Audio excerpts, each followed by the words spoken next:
Hi guys, ಇವತ್ತಾದರೆ ನಾನು ರೇಷ್ಮೆ ಸ್ಯಾರಿ ಥರ ಲುಕ್ ಕೊಡೋ ಸ್ಯಾರೀಸ್ ಆದರೆ ತೋರಿಸ್ತಿದ್ದೀನಿ. ನಾನಾದರೆ ಪರ್ಚೇಸ್ ಮಾಡಿರೋದು ಮೀಶೋದಲ್ಲೇ. ಸ್ಯಾರೀಸ್ ಕಾಸ್ಟ್ ಎಲ್ಲ 650 ಒಳಗಡೆನೇ ಇದೆ. ಸ್ಯಾರೀಸ್ಗೆಲ್ಲ ರನ್ನಿಂಗ್ ಬ್ಲೌಸಸ್ ಆದರೆ ಬಂದಿದ್ದಾವೆ. ನಾನಾದರೆ ನನ್ನ ಹತ್ರ ಇರೋ ಬ್ಲೌಸಸ್ ಜೊತೆ ಆದರೆ ಸ್ಯಾರೀಸ್ನ ಅಂದರೆ ಪೇರ್ ಮಾಡಿದ್ದೀನಿ. ಇದಾದರೆ ನಮಗೆ ಸ್ಕೈ ಬ್ಲೂ ಮತ್ತು ಪರ್ಪಲ್ ಕಲರ್ ಕಾಂಬಿನೇಷನಲ್ಲಾದರೆ ಈ ಸೀರೆ ಬಂದಿದೆ. ನೀವೇ ನೋಡಿ ಕಾಂಬಿನೇಷನ್ ಎಷ್ಟು ಚೆನ್ನಾಗಿದೆ ಅಂತ ಹೇಳಿಬಿಟ್ಟು. ಕ್ವಾಲಿಟಿನೂ ಸಹ ಅಷ್ಟೇ ಚೆನ್ನಾಗಿ ಬಂದಿದೆ. ಹಾಗೆ ಇದಾದರೆ ರಾಣಿ ಪಿಂಕ್ ಮತ್ತು ಪ್ಯಾರೆಟ್ ಗ್ರೀನ್ ಕಾಂಬಿನೇಷನಲ್ಲಾದರೆ ಈ ಸೀರೆ ಬಂದಿದೆ. ನಮಗೆ ಜರ್ರಿ ಬಾರ್ಡರ್ ಆದರೆ ಕೊಟ್ಟಿದ್ದಾರೆ. ಸೀರೆ ಎಲ್ಲ ಗೋಲ್ಡನ್ ಕಲರ್ ಬುಟ್ಟಾಸ್ ಆದರೆ ಬಂದಿದ್ದಾವೆ. ಸ್ಯಾರಿ ಅಂತೂ ತುಂಬ ಸ್ಮೂತ್ ಆಗಿದೆ, ಉಟ್ಕೊಂಡಿದ್ರೆ ತುಂಬ ಕಂಫರ್ಟಬಲ್ ಆಗೂ ಇದೆ. ಕಾಂಬಿನೇಷನ್ ಅಂತೂ ಸೂಪರ್ ಆಗಿದೆ. ನೀವೇ ನೋಡಿ ಸ್ಯಾರಿ ಎಷ್ಟು ಚೆನ್ನಾಗಿದೆ ಅಂತ ಹೇಳಿಬಿಟ್ಟು. ನೆಕ್ಸ್ಟ್ ಒನ್ ಆದರೆ ನಮಗೆ ರೆಡ್ ಮತ್ತು ಗೋಲ್ಡನ್ ಕಲರ್ ಕಾಂಬಿನೇಷನಲ್ಲಾದರೆ ಈ ಸೀರೆ ಬಂದಿದೆ.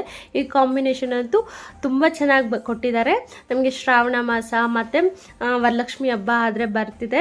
ಸೊ ಸ್ಯಾರೀಸ್ ಎಲ್ಲ ಔಟ್ ಆಫ್ ಸ್ಟಾಕ್ ಆಗೋಕ್ಕಿಂತ ಮುಂಚೆನೇ ಹೋಗಿ ಪರ್ಚೇಸ್ ಮಾಡ್ಕೊಳ್ಳಿ. ನಿಮ್ಗೆ ಏನೇನೋ ಸ್ಯಾರೀಸ್ ಲಿಂಕ್ ಬೇಕು ಅಂತಂದರೆ ಲಿಂಕ್ ಅಂತ ಕಮೆಂಟ್ ಮಾಡಿ, ಆಟೋಮೆಟಿಕ್ಕಾಗಿ ನಿಮ್ಮ DM ಗೆ ಲಿಂಕ್ ಆದರೆ ಬರುತ್ತೆ. ಹಾಗೆ ನನ್ನ ಪೇಜ್ನಾದರೆ ಫಾಲೋ ಮಾಡ್ಕೊಳ್ಳಿ.